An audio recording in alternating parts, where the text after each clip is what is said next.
Fence 4 million fee for MPP presidential hopefuls. Greater Accra Regional Minister urges parents to prioritize education over school preferences. Titus Glover highlights MPP's achievement under former President Akufo-Addo. These and many more coming up shortly in business, sports and showbiz.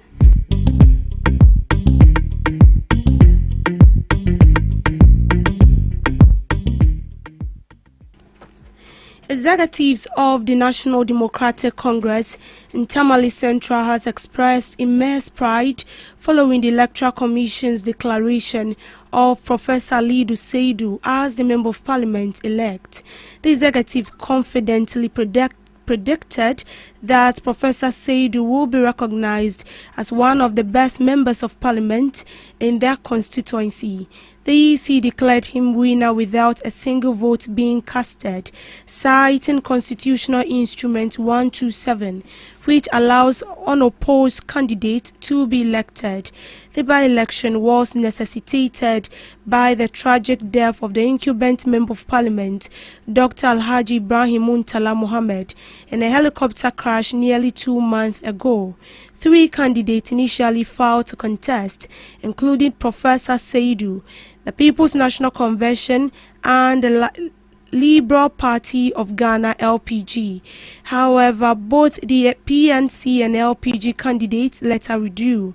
NDC Deputy Regional Secretary Ziblim Saka expressed gratitude to the people of Tamale Central and pledged that Professor Seidu will provide inclusive and development-driven leadership in Parliament.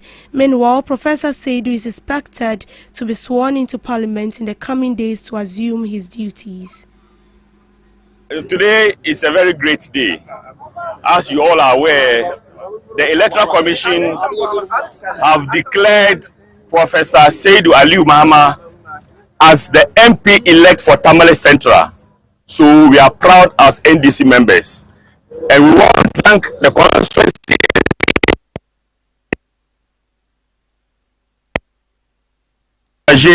election director, the constituency secretary, the vice chairman, all of them are here, all the constituency executives here.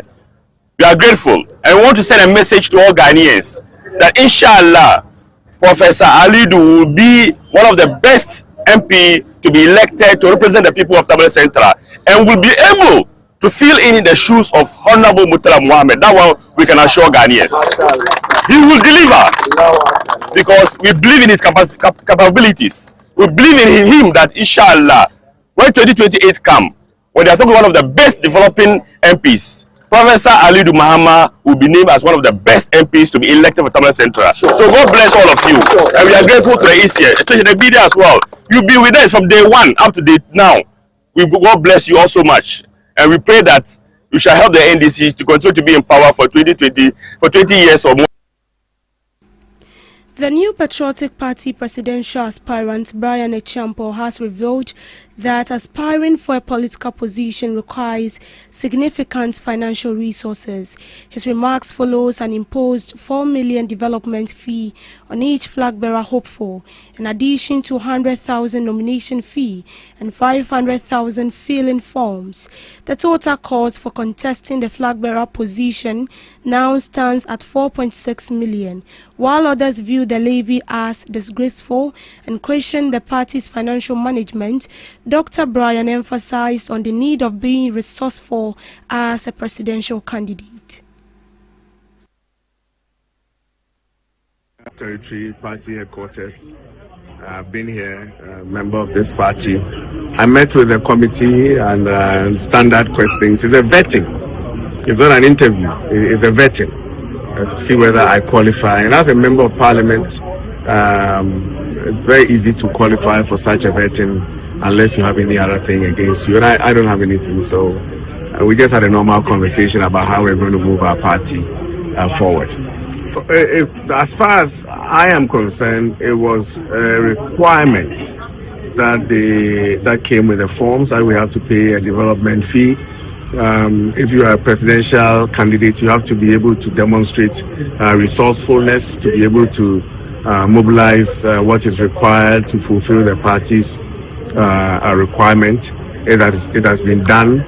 As to whether it is the right amount, fair amount, exorbitant or low, that is up to the party people and the party leadership to decide. I am not for, against. I'm very neutral about it. I think that my team have fulfilled that requirement, and we are ready to embark on our campaign.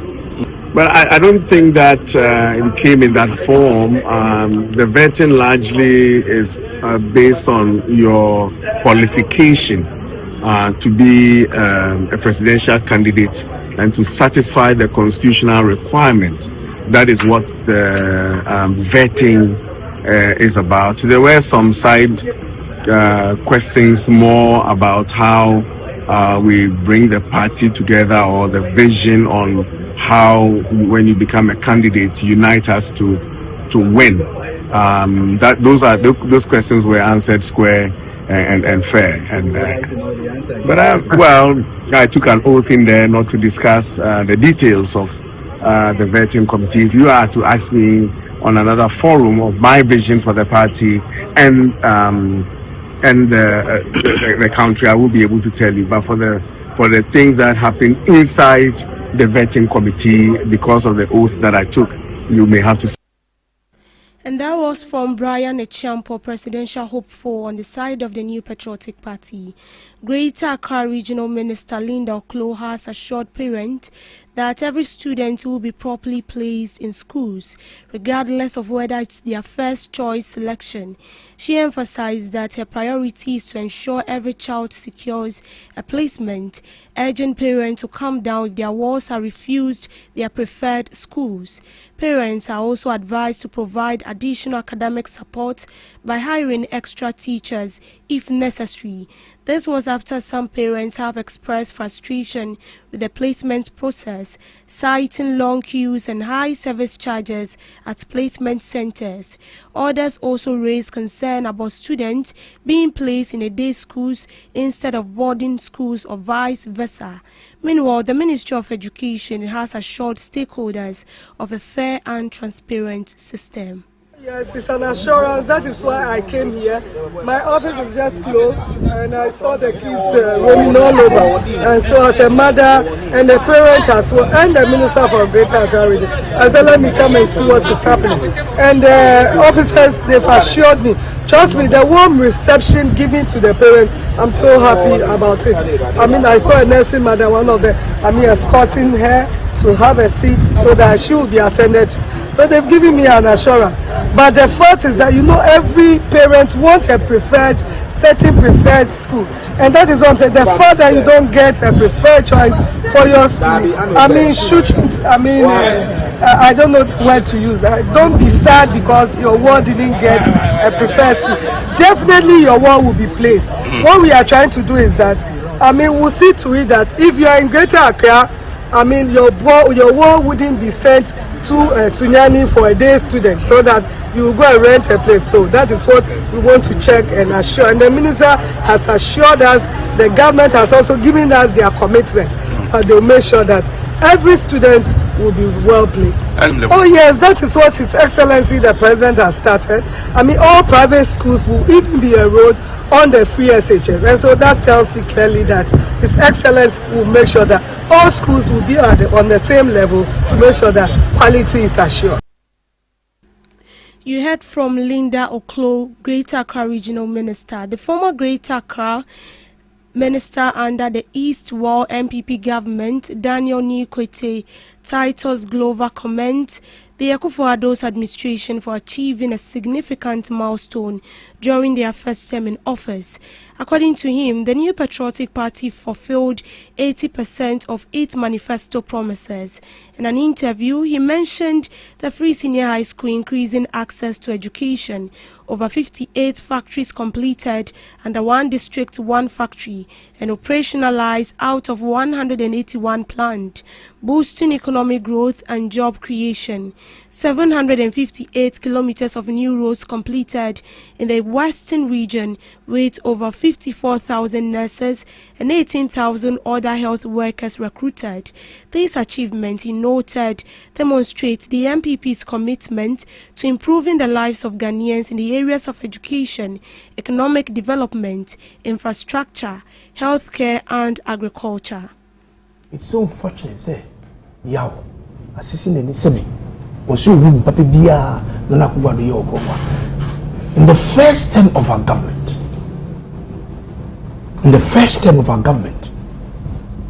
we showed the trajectory of development, Nyamase Nesia Konwa. We did so well. Let's speak education. Within the first 8 months of Nanado's government, we launched the free SHS. First 8 months, we be the no go e touch on the pad. Ediman go lanki pad. First 8 months, it tells you how focused, how visionary Adudankwa's government is. All the countries are probably impair education to the free part. Going over, 160,000 nationwide are denied access to school because of for Libya. So in the 8 years of NDC, almost close to about 1 million children are denied because every year 160,000 students are denied.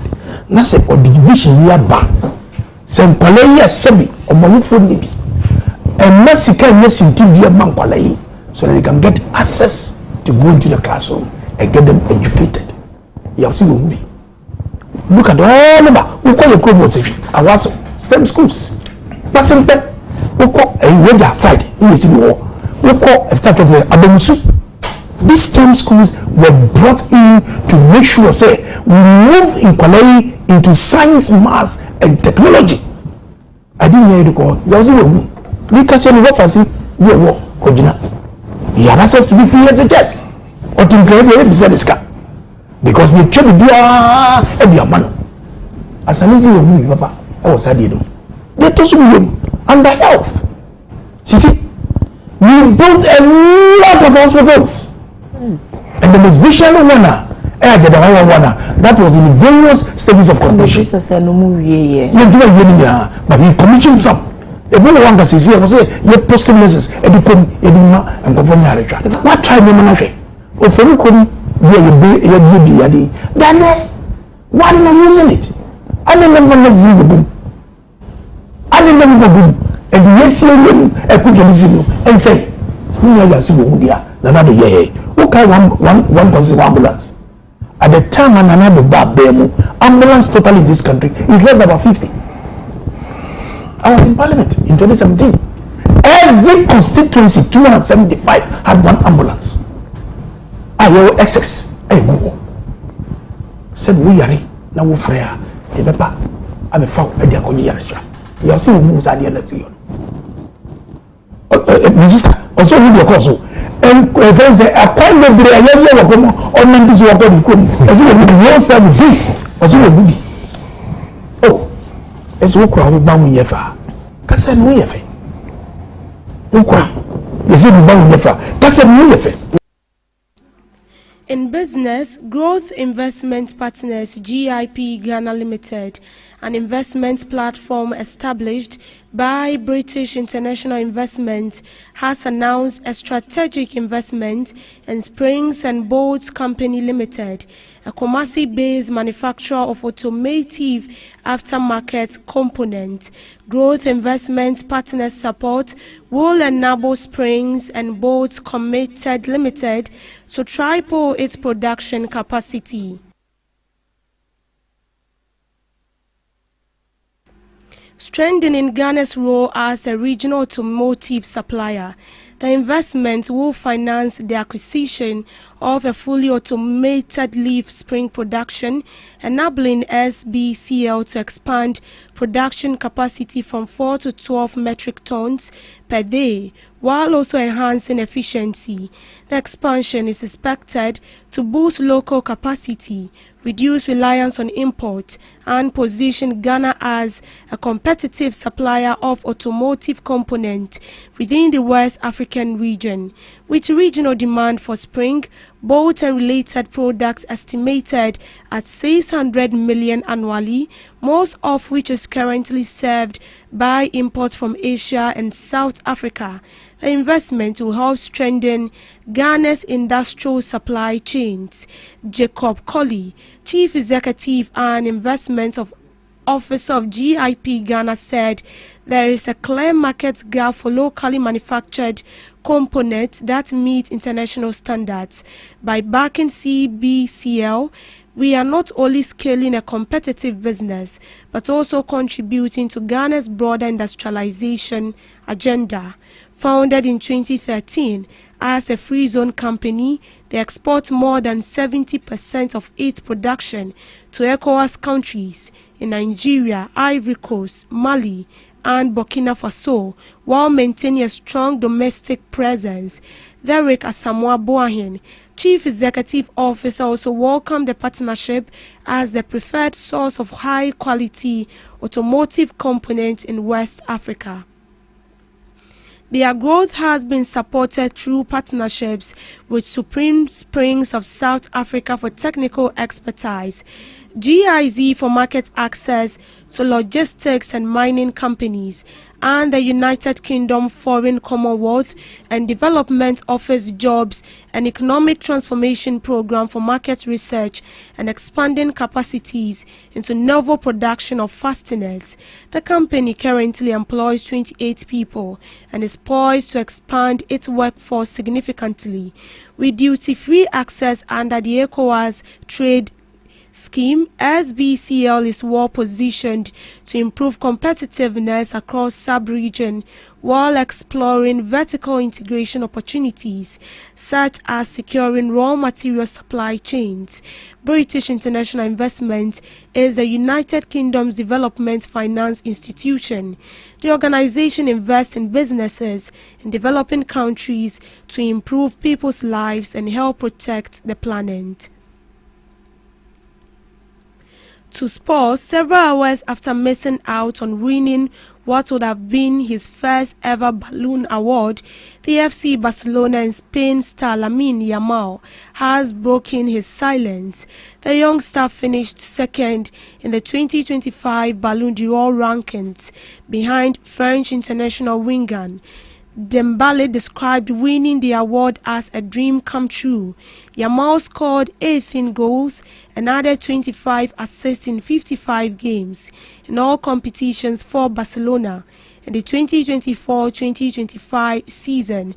After Dembele was announced as the winner of the Ballon d'Or, Yamal had a serious look on his face, and his silence after the ceremony drew a ton of speculation regarding his reaction. But Yamal broke his silence on social media with a different view. God's plan is perfect. You have to climb to reach the top. Happy for the Copa Trophy, and congratulations to Dembele for award and a great season, Yamal wrote on his Instagram page. Despite missing out on winning the award, he won the Copa Trophy, the Best Young Men's Footballer of the Year award, and moved from his 8th place ranking in the 2024 Ballon d'Or to 2nd place in the 2025 rankings. In showbiz, Lady Denta Moaten, Chief Executive Officer of Guba Enterprise, has ruled out the possibility of assuming a political office. Denta, who was recently named by Foreign Affairs Minister Samuel Kujetu Ablakwa as a recipient of a diplomatic passport, said although her work has had a positive impact on the Ghanaian community, she does not intend to take a political appointment. In an interview, she refused affiliating with a political party. Beyond her Guba initiative, Denta has been instrumental in shaping Ghana's creative landscape. Through projects such as the Denta Show, she has given Ghanaian art and culture international visibility. while her networking platforms have connected Ghanaian creatives to global business opportunities. She has also worked closely with industry stakeholders to promote Ghana's tourism potential, and her influence has inspired collaborations between Ghanaian and international art. In the previous government, she served as a member of the governing board of the Tourism Authority. Still on showbiz, Sarkodie is set to bring his high-energy rapaholic concert to Kumasi for the first time, with fans buzzing with excitement. Scheduled for September 27th at the Babayara Sports Stadium, the event promises unforgettable night of music, culture and celebration. Among the listed artists to perform include Sarkodie himself, Shatawale, Kofi Kinata, Jackie, Osei Krom Sikani, Kweku Smoke, Olive the Boy, B Strap, YP, J Bad, Skyface and Kweku Flake. Sarkodie advises fans to dress casually to make room for an energetic atmosphere, promising a show that is not just about watching but also participating. I think Rapaholic, what baby that is very energetic. So everyone is all bar. Osha Hill and Rebe how. Always look good natural pictures. How the hell never now you had a good bag him not to me I feel Sneakers is gonna do the job. And then man so no be baby. Me now show sleeveless nice be what I say. Obit me miamum send there we other no me about shirt to be say but to me person you free Rapaholic there is a hip hop concert. It's energetic. We do Afrobeat, we do a lot of dancing. It's not a show that you're about to just sit throughout and just watch. I would advise you wear your shirts and the girls get your sneakers, your shorts, you know, your jersey tops with your snapbacks, you know, shades. Just look hip. Dress like what Sarkodie sees. Rebecca said, "This is my fan," you know. So just feel free. But the thing is, you have to feel free. Okay. And that is how we end it on the morning news broadcast. Do all to log on to all streaming platforms at GhanaTalks Radio for more news updates. I am Deborah Ador, so do have a good morning.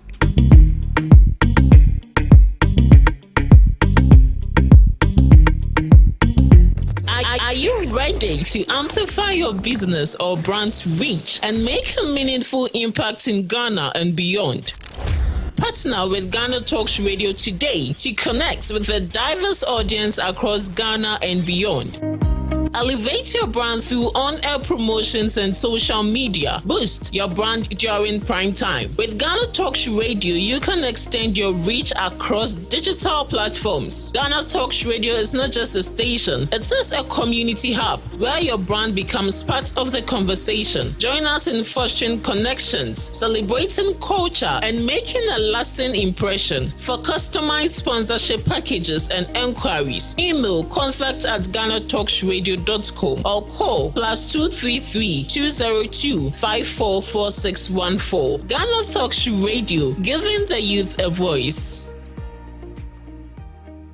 What do you want for breakfast? How do you want your breakfast? English breakfast, French fries. Koko Nikosi, alo komi kesheto. Wache. Well, Gobe is the real deal. Join us on GhanaTalks Radio. Let's serve you a buffet of breakfast. From news headlines review, current affairs to social issues. Entertainment, sports, and all the trending stories live on our mobile app and across all socials from Monday to Friday, 7 a.m. to 10 a.m. With me, Pakwesi Omare, Regina Bless, Deborah Adoso, and I am Esinal Fiagbedu. This is GhanaTalks Breakfast Show. When your guy, what it? John, when your guy, what it? A boy now when you rather Busia go by the name Coin Takra. Call me, say you're Coin Takra, then your time it's Coin Takra live on GhanaTalks Radio now. Mondays and Fridays, by the time it's Coin Takra. Bravo, when you say Monday, then day. Aya mamere abakwasem Africa, Ghana, our heritage. Eka mamere ni amani yeteti abakwasem hon komo ni yedi. Aya hina ni yekonie now Friday ni ye bass on bass. Friday yeah rap. We talk about entertainment, we talk about music business. So join me this Monday and Friday. BR Live on Ghana Talks Radio. Don't forget, so we follow all the social media platforms like Ghana Talks Radio and Ko Intakra. Me so me page in the so Ko Intakra. Now listen, a be fire, a be job our Ghana Talks Radio. Don't forget, so me download the app on the Play Store and the App Store. Come here, time it's Ko Intakra Monday and Fridays. Jinamudi will be a mamiara time enough 7 p.m. sharp. Yeah, the Jumadi any bro. Here, Konya, on your guy, on your guy. Wadim Savieta Sika, your fan Kotovenza. This is Ghana Talks Breakfast Show, your morning companion.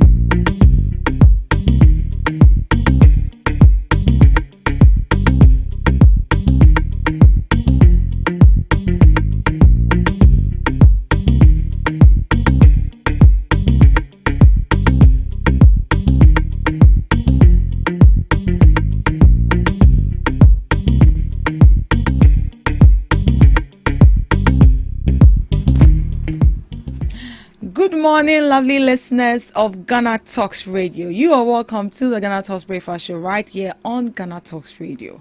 It's a rainy Wednesday morning, and we are here to bring you the news headline review as usual.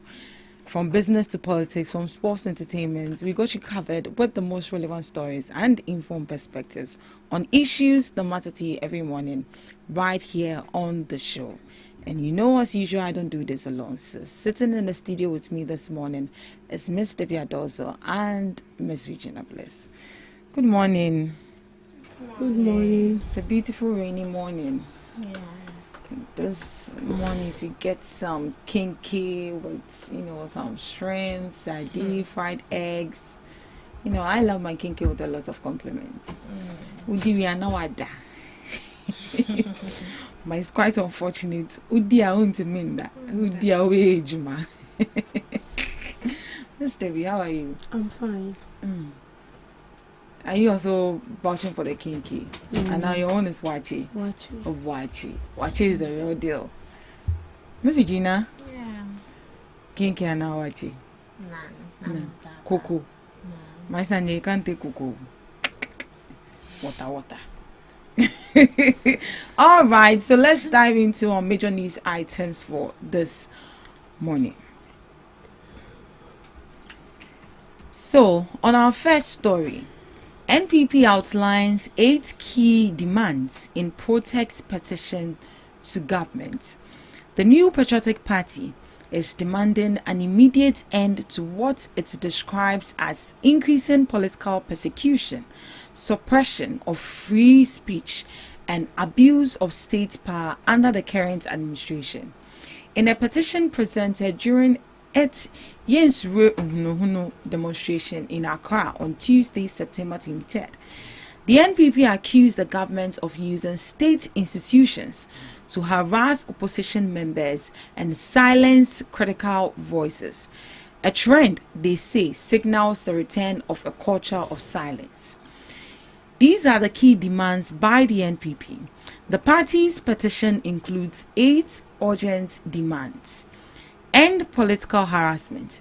The NPP called on President Mahama and the NDC government to immediately halt what it described as targeted persecution of its members and supporters. Protect free speech and press freedom. The party demanded an end of criminalization of speech and a growing attacks on journalists, bloggers, and social media users such as Facebookers and TikTokers who express dissenting views. Thirdly, clarify arrest of NDC chairman. The NPP requested a full briefing from the police on the reported arrest of NDC chairman Azoka, including details of charges, bail conditions, and court proceedings. 4. Stop midnight arrests. The petition condemned what it described as Rambo-styled midnight arrests of opposition figures, calling the practice dangerous and unlawful. Arrest NDC communicators for threats.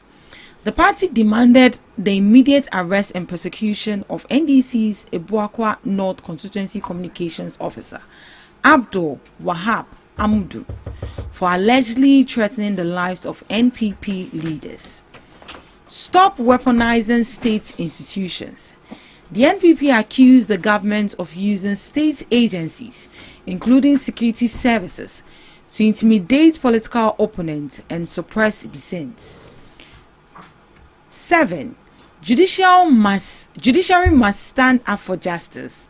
The party urged the judiciary to uphold its independence, enforce equality before the law, and resist executive interference in the delivery of justice.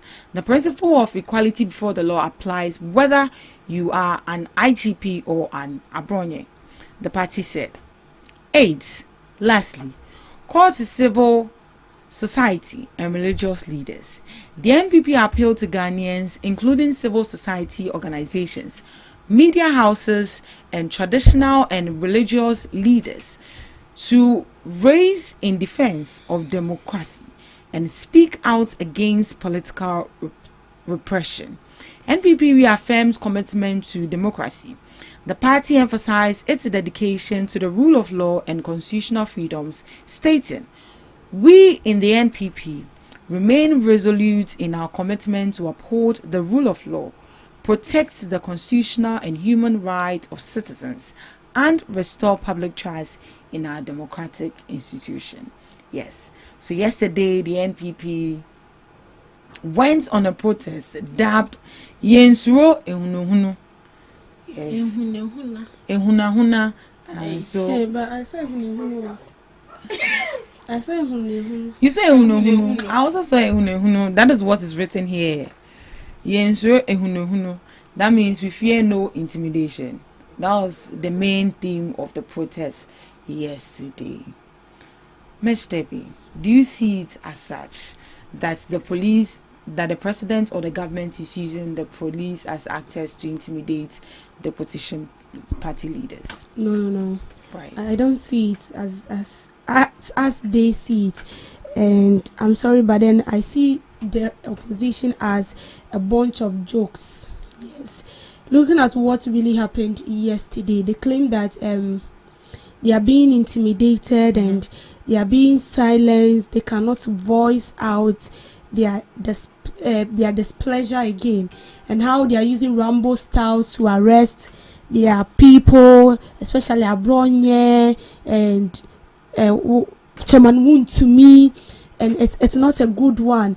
And I've even seen videos where people said that the basis on which Abronye was arrested was nothing. And I was really happy when the reporter asked him, "What did Abronye say?" I said, "I can't remember." And I was like, "Well, you can't remember." Yesterday we were even saying it. You can't remember. But then you can actually tell that the government do not do the right thing to arrest him. But why you are there to, protest for him, you don't know. Then why are you there? Why are you there? That's the question. Why are you there? So I'm saying that they are a bunch of jokes. They thought Ghanaians were kiddos walking around aimlessly in the country, not knowing what we are capable of doing or not knowing our left from our right. That is how they see us. To the extent that pushing home, and they were like, you see a committee. And the MPP, they are very, very funny. But you see, President Muhammad's government is not intimidating anyone. I believe if you don't speak properly as a leader should speak, you will be taken. It's not only a leader. As a normal citizens of the country, if you don't speak well, if you don't check your utterances, you will be picked up. If you are talking about a government that used his mandate or the power that has been vested into him to intimidate citizens, it should be the MPP government. It should be the Akufo-Addo Bawumia government. You see, yesterday when I saw them, I was like, "Hey, brother." So I'm sorry, but the demonstration they are going on, it doesn't make sense. Oh, why do you think it doesn't make sense? It doesn't make sense. It doesn't. Everyone bang. All the demonstration people they were paid. It's our right. It's our right to demonstrate. Yes. For that, yes, our right. But the reason why you went on a demonstration does not add up. You people intimidated us. Protesters go on to the streets, and then they end up in jail. They end up in a cell. You cannot even speak. Even with the journalists, they're worse. But I saw a video where the chief of staff for the vice president was like, "Hey, today there you people were able to get to the Jubilee House." Like well, because formally you couldn't even approach them. No, you can't. You can't. You see, their government, the MPP government, was one of one of the strict governments we've ever experienced. It has been a government that ruled in a system where freedom of speech and expression was being silenced. You couldn't speak up. Even if you find out that, or you see the government taking some steps that you feel like it's not right, you cannot speak. But this same government told us that we should be citizens and not spectators. When we tried being citizens, we were beaten. When we tried being citizens, we were jailed. When we tried being citizens, the things that happened in this country was very bad. And now you feel like, because they've arrested, why did they arrest Abonye? Even you, the one going on a demonstration, you said you can't remember why Abonye was arrested. But you know perfectly well that what Abonye said was bad. How can a leader sit in the comfort of his home and then be having a thought of assaulting the sitting president, assaulting leaders, assaulting people? Why will you say such a thing? It shouldn't be coming out of the mouth of like a respected leader. You see, it's bad though. We've politicized everything, so we don't really see the negative aspects of these things. But it's bad. No one is intimidating the opposition. They are the ones intimidating themselves. In fact, they are frustrated. And they just want to do something to become relevant. But even if you want to become relevant, this is not the best way to become relevant. Because already, Ghanaians are fed up with you. Are fed up. Right. Miss Regina, you were there yesterday. We saw the car that picked up the Kayais. They said they were going for a meeting. Only for them to get to the grounds, and they were given placards. Demonstrating. They don't even know why they are demonstrating. Do you think this whole charade is going to yield to any results? Okay, so one thing I know about the NDC government is our president being a listening president. He has the interests of the people at heart. So for it to yield results, for that we'd have to wait for our president to land in the country before we hear anything from him. And I'm not even sure he would come out openly to say something. Maybe we would see certain actions. The only problem these people are having, according to them, is the government's influence in the Ghana Police Service to intimidate their people. And one would ask, how are they intimidating these people? First off, you did wrong and you were arrested. Where is it written that when you are being arrested, it's intimidating? You did wrong. And according to them, they want them to stop the criminalization of hate speech. But according to my research, in 1992 Constitution, it says that we have examples of hate speech. First off is the false publication. Secondly is the word you say that, let me put it in general, defamation. And lastly, we have the hate speech and incitement. So the speech that provokes violence, tribal hatred, or threatens national security or the peace of the nation can lead to criminal charges. And we've seen instances where some of these politicians sit on larger platforms to incite violence, say things they are not supposed to say. Let's use Coca for example. Yesterday, with what Coca said, it's hate speech, it's defamation, and it's false spreading of false news.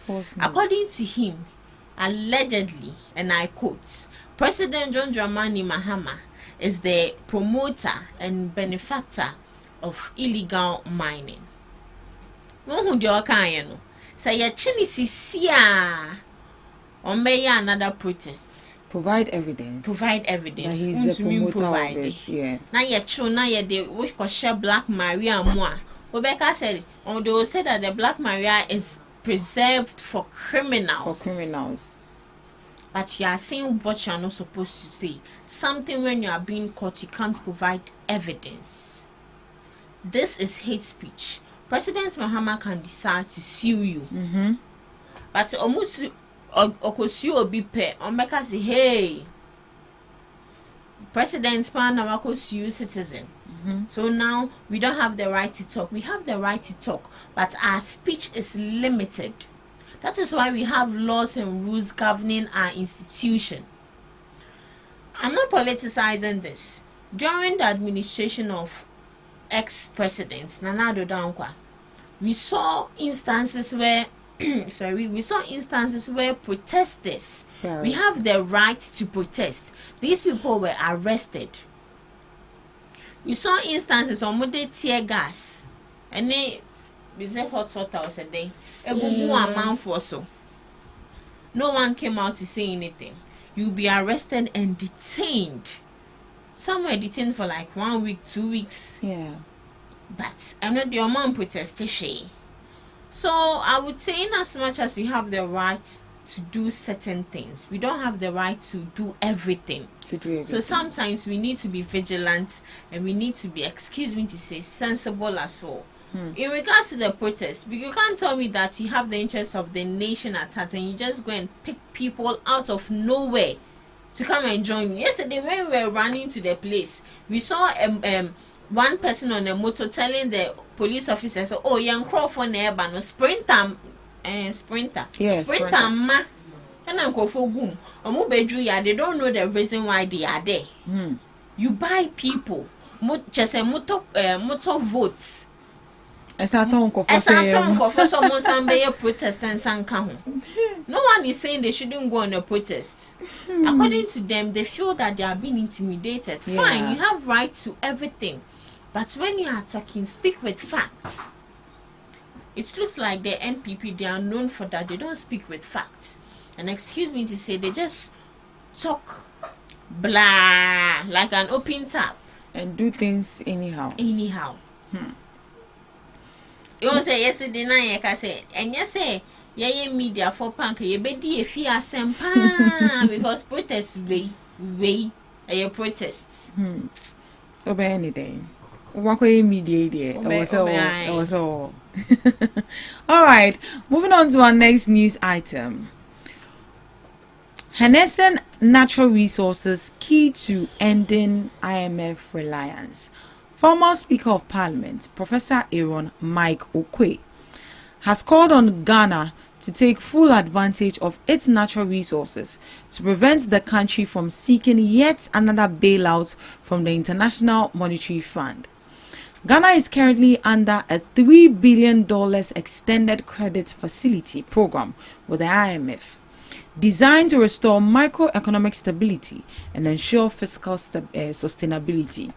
Speaking to the media after the launch of the Institute of Economic Affairs seminar series on revealing Ghana's natural resources management regime, Professor Okwe said the nation's resource wealth, if managed prudently, could provide the physical space needed to end the cycle of repeated IMF interventions. For the 17th time, we had to go to the IMF to have what we call temporary relief, but we can go on forever in this way. But can we go on forever this way? That is the real thing that about this particular series. 17th time, every regime, military regimes, National Democratic Congress, New Patriotic Party, whoever has been there, he lamented. He questioned why Ghana has consistently failed to break free from IMF dependency despite its abundant natural resources. Professor Okwe emphasized that the seminar series seeks to spark critical conversations on how Ghana can reform its natural resources governance framework to unlock long-term economic transformation. And that is coming from the former Speaker of Parliament, Professor Aaron Mike Okwe, who says Ghana must properly manage its natural resources to stop depending on IMF bailouts. And for the 17th time, Ghana keeps going to IMF for temporary relief under both civilian and military governments. He stressed that Ghana has abundant resources such as gold, diamond, oil, bauxite, timber, lithium, yet we still struggle economically. His call came during the launch of the Institute of Economic Affairs seminar series on reforming Ghana's natural resource management. Now, why are we still suffering as a nation if we still have all these natural resources?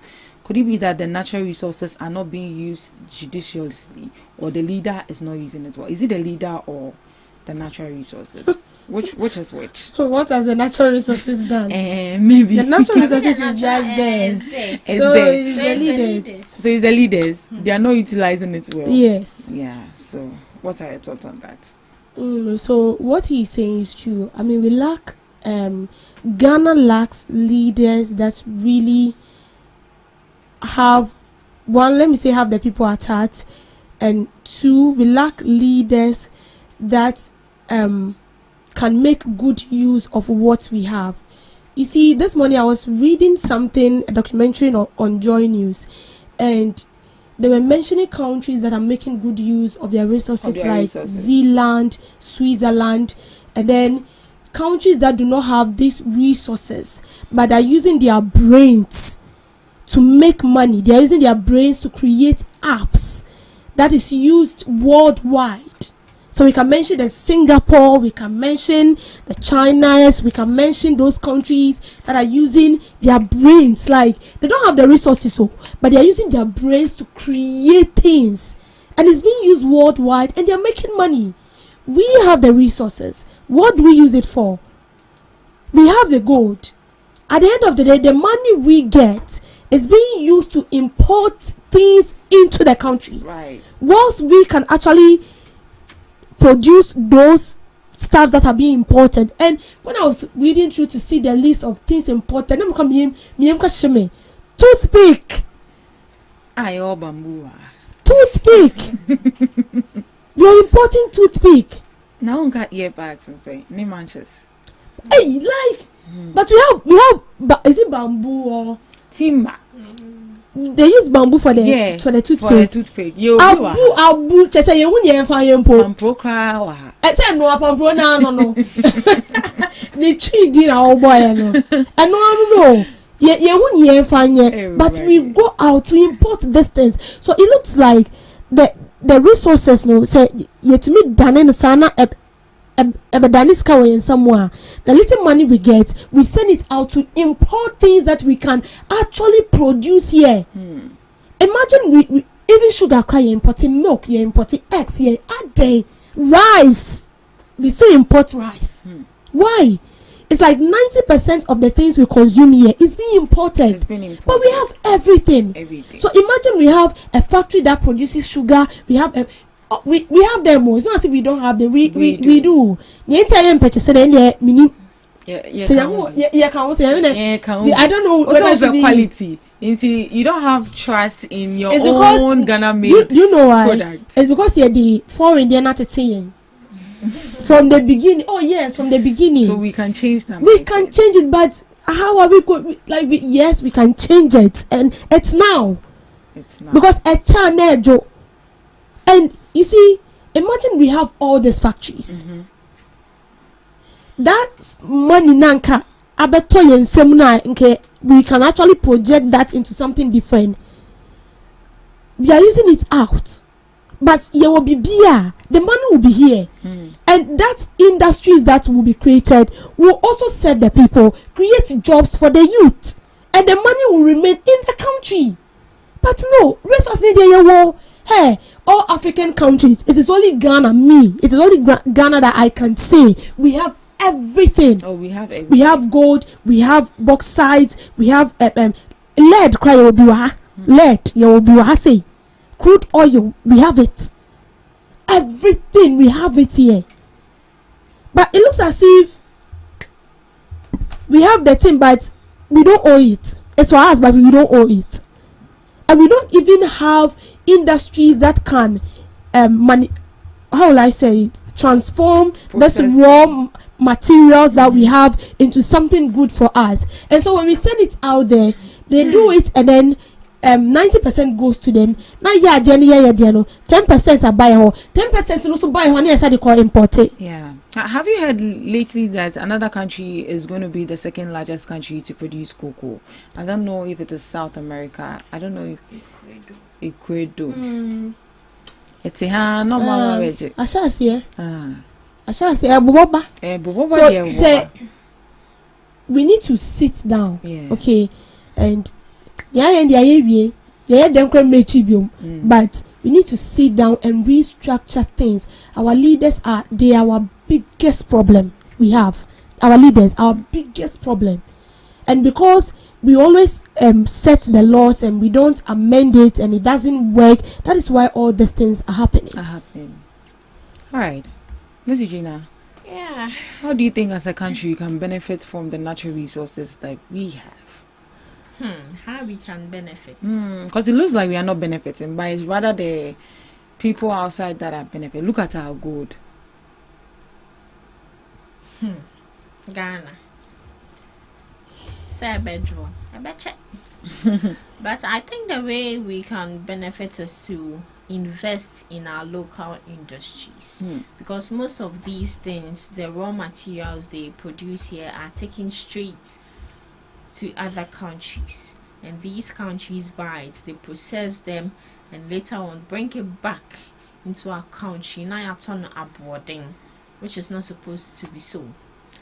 Taking our cocoa for example, if you move the cup, no more member phone the year they almost there was somebody year then they bring it back. Exactly. Then we buy it at an expensive price.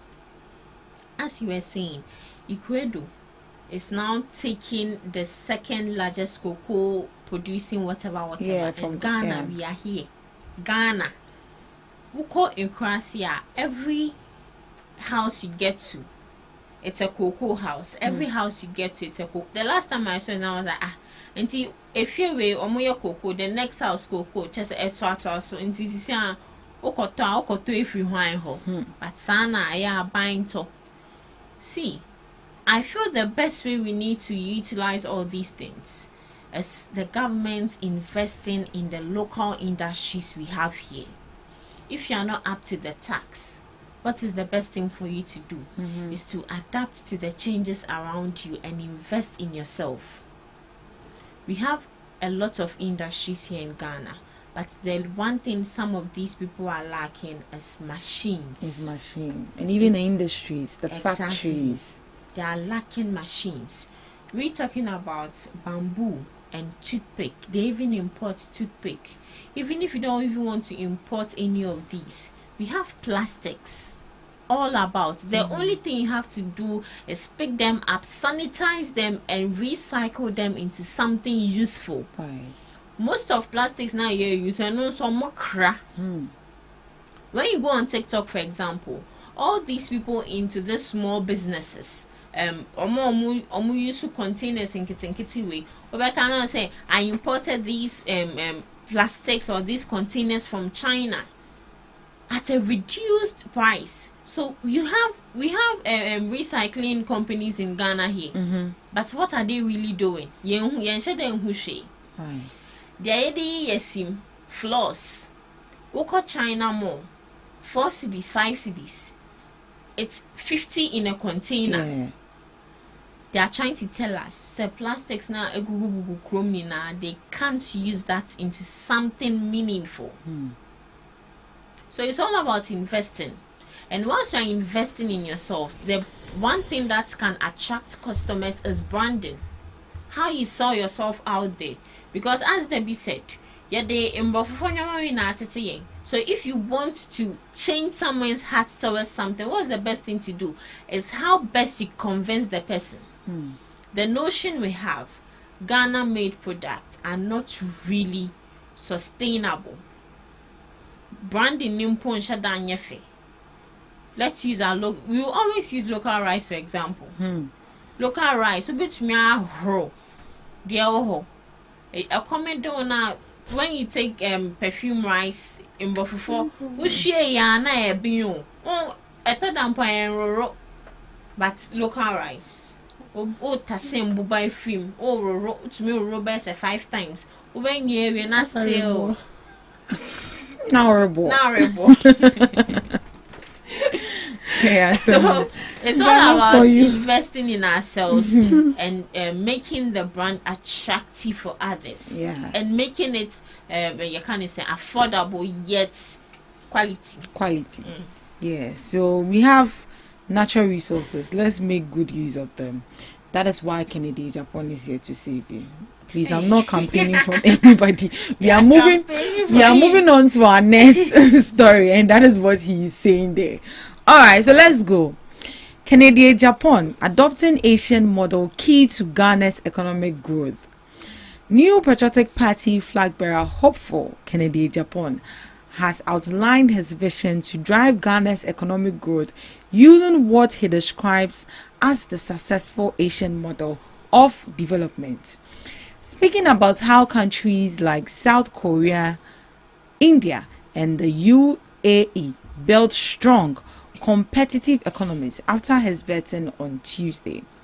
The outspoken politician and businessman emphasized the importance of government-backed private sector development through strategic funding and accountability. The Asian model, what they did at that time when they decided to compete with Europe and America, was that they identified potential talent and potential businessmen and funded their projects like Daewoo. Like, is it Daewoo? Yeah. Daewoo, Hyundai, Samsung, Japan said. He explained that governments in Asia made deliberate efforts to support promising entrepreneurs by offering structured financial backing with strict checks to ensure that funds were used appropriately. He added, they made conscious effort to support them by giving them loans. The government then sends the money to the company manufacturing the raw materials. If you tell them the import or your raw materials or whatever equipment you are going to use will arrive in 3 months, they are there to inspect. According to him, one of the biggest barriers to entrepreneurship in Ghana is the lack of access to capital.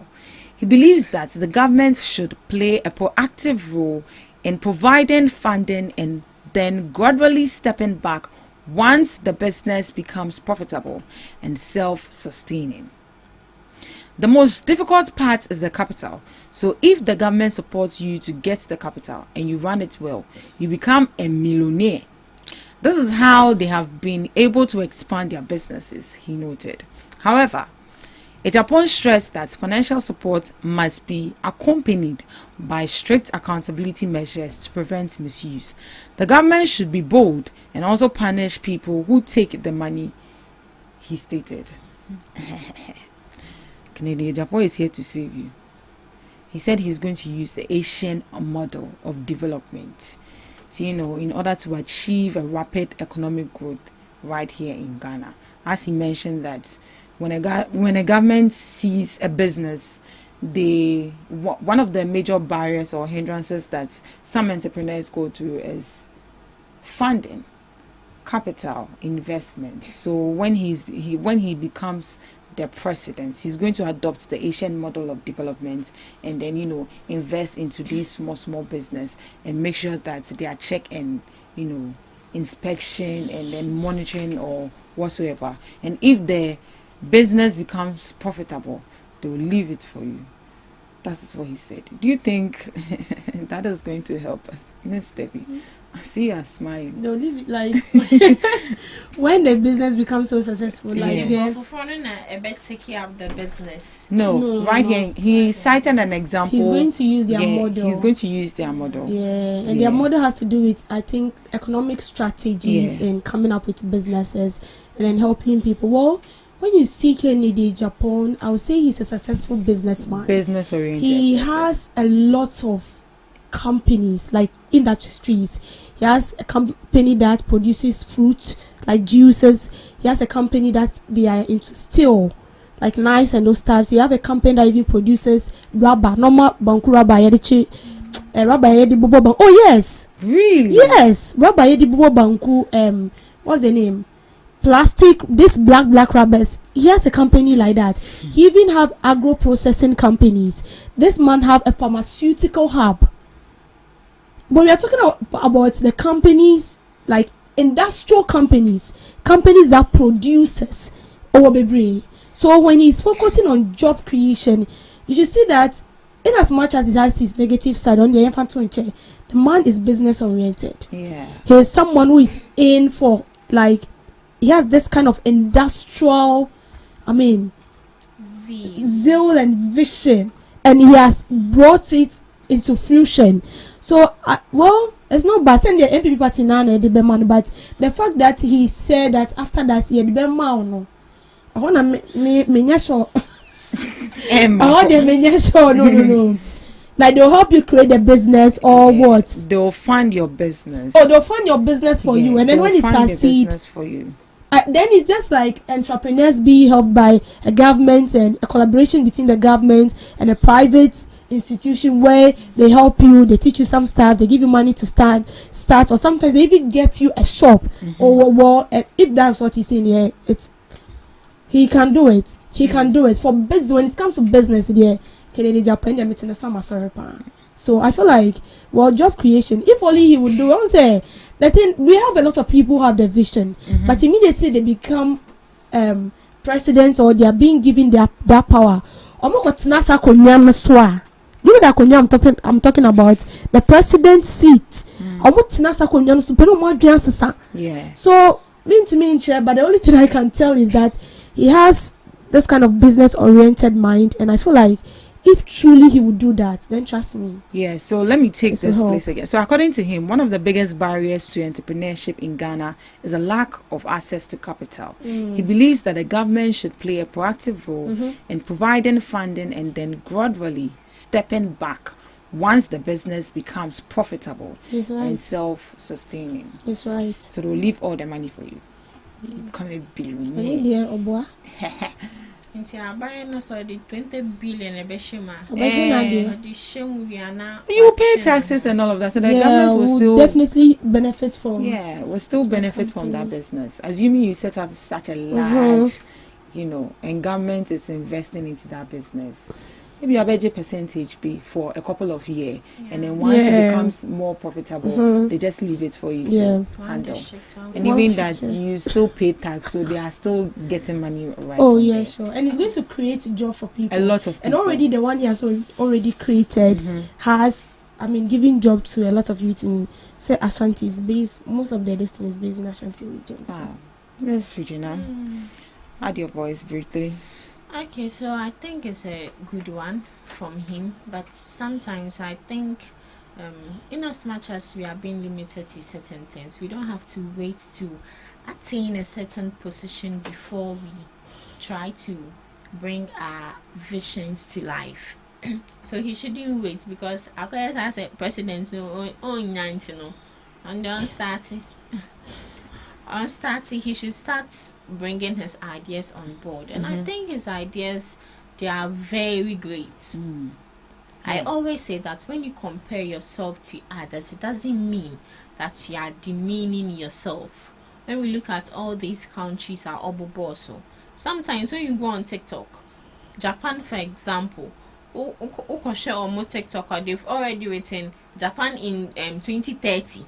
They are already living that time because they are adapting to certain things.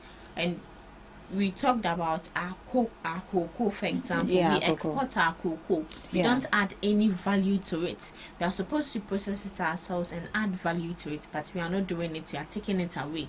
And for our economy to be stronger, we need to adapt to a lot of things. And to know what he's bringing on board, I think it's a good one. It's a good one. Don't invest, then leave it. No, that one. You don't trust it. You don't trust it. Right.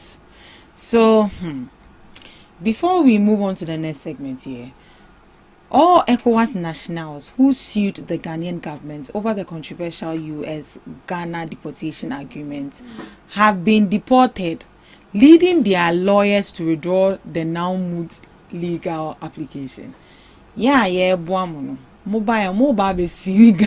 I sat here and I said that was the lawyer for them. Is the lawyer for them. You remember I sat here and I said that at the assembly. So no wait, so they sue. Why do you detain them against their rights? Detaining them as in how? Oh yes, they still have to go. They said they had no idea. Almost 1 year before Abe Ghana. So why then would they sue us for movement? Nothing. You are restricting their rights. They have the right to move. So after they sued us and we're like, okay, go back to wherever you are coming from. Now they've withdrawn the case. Yeah, I think they withdrew it. I think they didn't really give a specific reason why they've withdrawn the case, because kind of say Bakavomawo was not. It's like he don't really know why they've withdrew the case. He only said that they've decided to withdraw the case. They've decided to withdraw the case. Oh, you are. Okay, Miss Debbie, what do you have for us on today's girl? On today's girl. All right, so we'll be snappy on this. Yeah.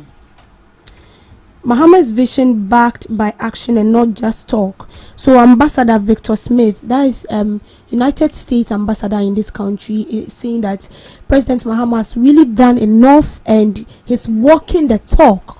In fact, whatever he said he would do, he's doing it. And well, we can actually see that because before they came into power, the promise of taking off a lot of taxes, and truly they did it. The betting tax, the e-levy, and all the nuisance taxes we're paying that do not make sense, sanitation levy, all the levies, and we were not seeing it on ground. I mean, they scrapped some of it, but then I feel like it's too early. Every government has its first term. And I would say that all the governments we've experienced in their first year of the 4 years is always good. So coming up to, I'm not saying it's bad to applaud the president. Trust me, the president is doing well. He's on the right path with what we are seeing so far. But then I believe we should take our time. And then see through till he's done with the years. With his 4 years that he will be in power, then we can actually come out and then whether appreciate him, commend him for what he has done. I'm not saying it's bad to commend the president, because I personally have commended this president for long, and I must say that President Mahama is absolutely doing the right thing and is walking on the right path to changing the dynamics of this country. But then we know our people, so I believe we should be coming down. Thank you. So bringing you today in history, 1869 saw the Black Friday gold market panic. This was used to describe the financial panic caused by Wall Street financiers G. Gold and Jim Fick's failed attempts to corner the gold markets. This market manipulation drove up prices and disrupted the economy, leading to a collapse in the price of gold after the U.S. Treasury intervened by selling government gold.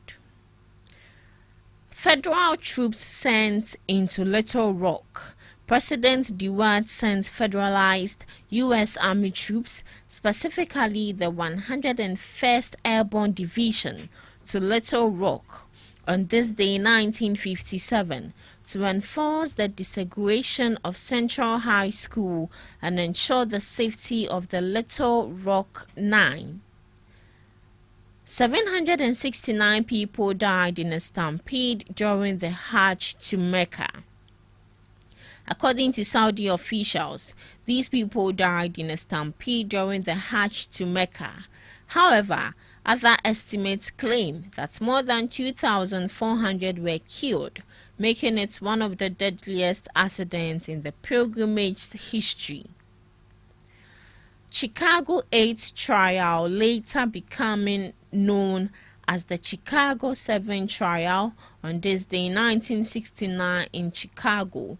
The trial stemmed from the protests surrounding the 1968 Democratic National Convention and was held in the U.S. District Court for the Northern District. It was an infamous case, capturing national attention as it became a political and ideological battleground between the defendants, who were seen as anti-war activists, and the government. Looking at some observances, FH Awareness Day is observed to raise global awareness of familial hypercholesterolemia, a genetic condition causing dangerously high cholesterol levels from birth, increasing the risk of early heart disease, heart attacks, and strokes. It is to promote early diagnosis through testing and treatment, as a majority of people with FH remain undiagnosed and unaware of their risk.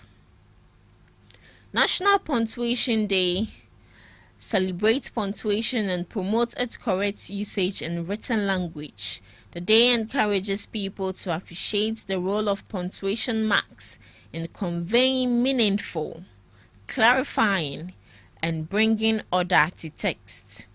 National Women's Health and Fitness Day, observed to promote physical activity and overall health awareness for women of all ages. The day encourages women to prioritize their well-being by adopting healthy lifestyle habits, participating in fitness activities like group exercise or walks, and getting regular health assessments and screenings. Lastly, Lash Stylist Day, to recognize and appreciate the skill and passion of eyelash stylists and professionals in the beauty industry. This day highlights the artistry of eyelash extensions and provides an opportunity to celebrate those who work in this specialized field. And that's all for today on Today in History and some observances live on GhanaTalks Breakfast Show.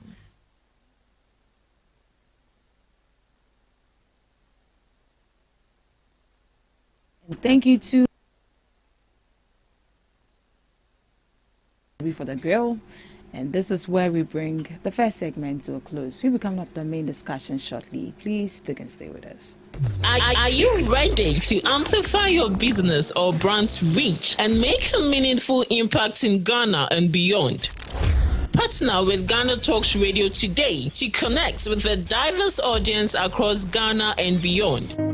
Elevate your brand through on-air promotions and social media. Boost your brand during prime time. With GhanaTalks Radio, you can extend your reach across digital platforms. GhanaTalks Radio is not just a station, it is a community hub where your brand becomes part of the conversation. Join us in fostering connections, celebrating culture, and making a lasting impression. For customized sponsorship packages and enquiries, email contact@GhanaTalksRadio.com or call +233 202 544614. GhanaTalks Radio, giving the youth a voice. When your guy, what it? John, when your guy, what it? A boy now when you Parada Busia go by the name Coin Takra. Call me, say you're Coin Takra, the time it's Coin Takra live on GhanaTalks Radio now. Mondays and Fridays, by the time it's Coin Takra, Brabwa, when you say Monday, then day.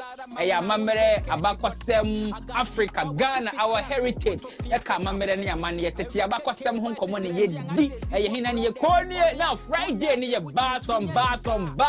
Friday, yeah, rap. We talk about entertainment, we talk about music business. So join me this Monday and Friday. Be our live on GhanaTalks Radio. Don't forget, so we follow all the social media platforms like GhanaTalks Radio and Coin Takra. Me so me page in the so Coin Takra. Now listen, a better fire, a better job our GhanaTalks Radio. Don't forget, so me download the app in the Play Store and the App Store. Call me, your time it's Coin Takra Monday and Fridays. Jinamudi will be a mamiara time enough at 7 p.m. sharp. Yeah, the Jumadi any bro. Here, call me on your guy, on your guy. Wadim Savieta Sika, your fan Kotovenza.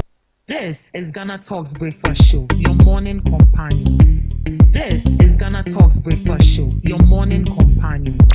Ghana Talks Radio, #1.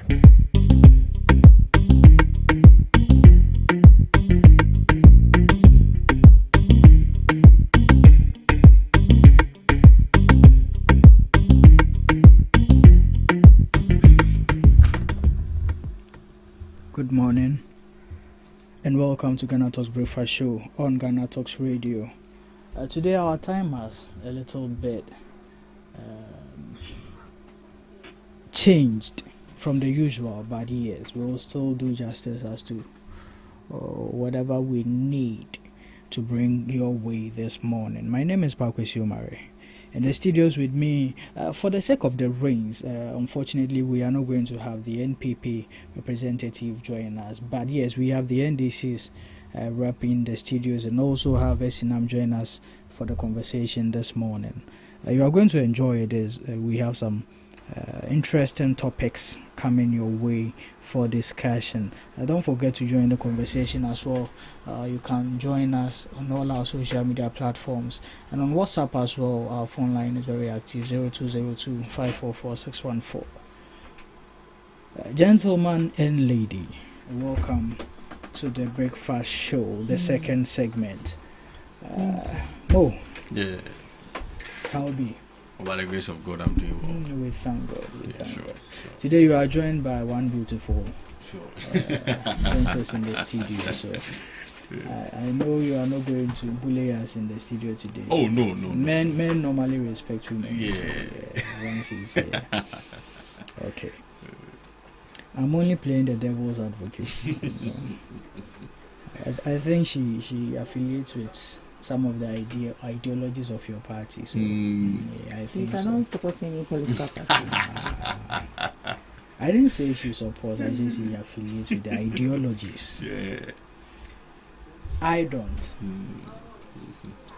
I do with the other people. Okay. Like yesterday, some of my people were on the streets.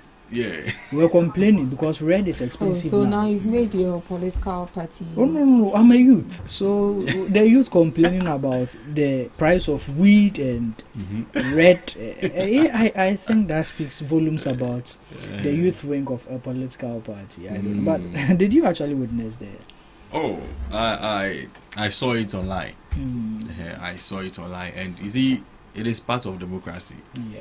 You just need to allow the people demonstrate, or protest nicely. Yeah, it's also according to the law. This is not about any fighting or whatever. Maybe they don't trust the government. Maybe they have their own personal needs that has not been met yet. Maybe they are also looking elsewhere. You understand me? So as a listening government, you just need to pave the way for them. They are also Ghanaians. Yeah, so when they also bring the petition, you also go through accordingly. Then if there is anything you need to do about it, you need to just go accordingly. You understand me? Yeah, so I do respect that perfectly. We'll definitely get onto that particular topic. So let's see if no problem. All we have about the price of the wheat and the red for later on the show. Not so long ago, we realized that our Chief Justice had been suspended, pending some investigations and all.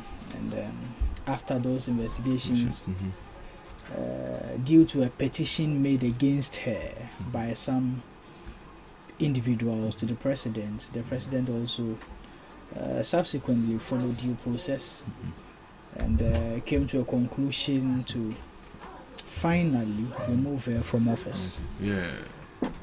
It's been not so long ago, and yesterday the president came out with an announcement of the appointment of a new Chief Justice. Now, there are a few things about this particular man being appointed. Fingers are pointing to him being affiliated to the NDC, wherein that there was a particular instance where they think he was, a little bit biased towards the NDC and all, and so people think this was just a political game to remove the Chief Justice, Getru Tokonu, to be replaced by someone of their own. But is it true? Is this what your party premeditated to do? Oh, okay. Thank you very much for such question. And before I proceed, I want to greet Ghanaians and our listeners and our viewers that they should continue listening to Ghana Talks Radio. Sure. That's where you get vivid and fact from. I also want to greet His Excellency John Dramani Mahama, wherever he is. He's currently out of the country. You know, having some talks and building our country up through their talks. And I also want to greet Mayor of Accra, Honorable Michael Bakpo Alote. Yesterday, I'm always with him. So yesterday I was with him. We are trying, as the Greater Accra Regional Minister promised, that we need to give a lot of our areas, our constituency light. You understand me? It has been dispersed. He also had yes, it has been dispersed. So he's also talking to the assembly members that they should make sure that they go accordingly to what they are saying. You understand me? And some too, they are also at fault. Maintenance will be done. I say kudos to the mayor of Accra. I also want to say kudos to Honorable Edmond Agbo. That's the MC of Ghana East Municipal Assembly. He's also doing well. Yesterday, he started with this disbursement of the lights. When you go to Aboko B, Tema, Kwabenyan there, I think that you can see the real lights there. They don't need light. They need their road fixed. Oh yes, definitely. You see, it is a process. You understand me? Yes, we'll get there. Oh no. We've been here. You see, no. Esnam was there. Sure. I understand. Even last week there, I was also there. It is a process. You understand me? Definitely. You see, I don't understand the reason why Ghanaians are really hard on Dramani Mahama. When it comes to projects, no. You see, it is a process, and the man has done some before. You understand? When it comes to this development, Dramani Mahama is the key. You understand me? So it is a process, and all the MCs and the mayors are also on their toes. You understand? You can't fail the mass. You get me? So I said, don't worry, we'll get there. Okay, the way he's smiling at me, I think he has something he did to say. So I'll go straight to the question you asked. You see, Paul Bafo Boni is not a political affiliated person. You understand me? Because if this man was political affiliated person, former president there, Ajekum Kufo, will not even appoint him. You understand me? When you look at the record of this man, it doesn't that like let me say let me just put this on record. He's human. Definitely, Kofi or Hama might be in any political party. Nobody can prevent you. But when we get to certain initial places like this, put your political colors away. Because we are going to deal with human. Yesterday I was listening to one interview by one lawyer on XYZ TV. The man stated there that if you are appointed as a CG in Ghana, you understand me, take it like you are in heaven. That is where judgment day is. You are the God of Ghana for now. You understand me? Because that is where life and death lies. That is where you can hand someone's destiny. Because if you don't have a vivid information when there is a lot of cases in front of you, and you are going to say I'm in this party and this party member of mine is messing up the country, I can let him go scot-free. No. That is where the cases will be placed on you. But when you are being appointed as a CG, make sure that you put your political colors away. And the man is ever ready to do that. You understand me? And I think the wife is a chief of the praise. What's the name? A prison service. Yeah. You understand me? They are all working accordingly. So if you are being appointed by the president of the Republic of Ghana, that's His Excellency John Dramani Mahama, to come and be a CJ, it's a privilege. Forget about any political aspect. You understand me? Most of our opponents might say this and that. I'll give you a foundation. If he was totally an NDC member, former president Kufuor will not appoint him to be a CJ in his era. You understand me? You see, we are all in to help and build. You understand me? Good. And then this is the when you look at the record, this is the only first CJ that has been appointed by NDC.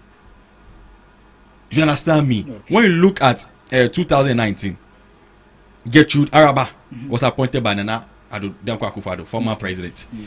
When you look at Bafo Boni, it was 2008 by President Kufuor. Okay. When you look at like let me say Isifu, Omo, like there are a lot. They are all appointed by 2019 by Nana Addo Dankwa Akufo-Addo. You have a lot of lists here. You understand me? So when it comes to this initial crucial moment, let's forget about any political party. Okay. So does it mean if I'm in power and I've appointed you to be a CG, that means you are friend with me? No. I've sat down, look from afar, look at what Omari can do. Okay.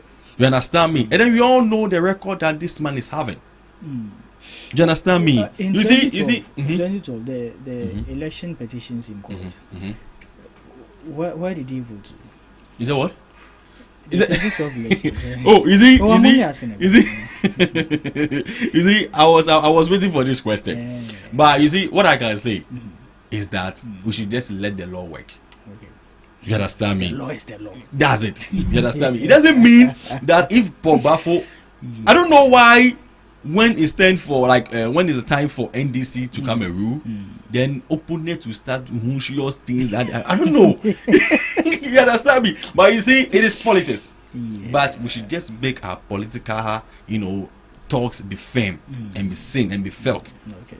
You understand me? And I think this man has also been with the chamber, for years. You understand me? He's ever ready to serve. It is ever ready to serve. I don't think that this man will listen to what others are saying. He's in to work. Okay. And we believe that he can be able to work and do things accordingly. Okay. And what I can urge Ghanaians is that, and also what I can also give him as a free advice is that if today he has been appointed and soon I think he'll be swearing in whatever, he should just put the things that John Dramani Mahama want to do, that the reset agenda, he should put it first. Okay. Whether MPP or NDC. You see, I wish they even start with the NDC. You understand? Because you are in power. Okay. And in some past cases that we promise Ghanaians that we need to look at, you should just go accordingly. About all those cases, your Attorney General has quashed them. Oh, no. You see, some of the incidences or some of the case can be with Iyoko. You understand me? Can be with the OSP. Can be with the Attorney General. You understand? Before it will go to the CG. You understand? So that we will know what we can do. We are not in to do politics here. Okay. You understand me? When Dramani Mahama is talking about reset the agenda, this is the key. Okay. Because you are the Chief Justice of the land.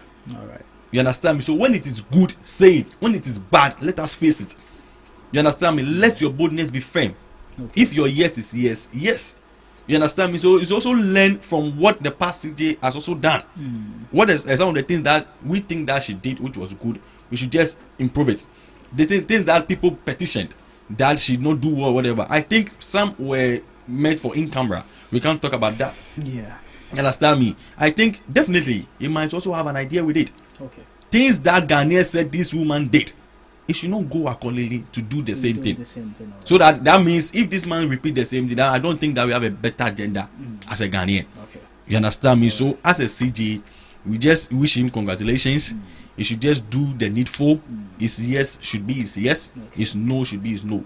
You understand me? Whether MPP is messing up, whether NDC is messing up, we are all Ghanaians. Okay. Because when you sit on the throne in the Jubilee House, forget about your political color. Even though politicians were the people or Ghanaians were the people who place you there, you are not in for a political person. All right. You understand me? So I wish him congratulations once again. Okay, sure. Thank you.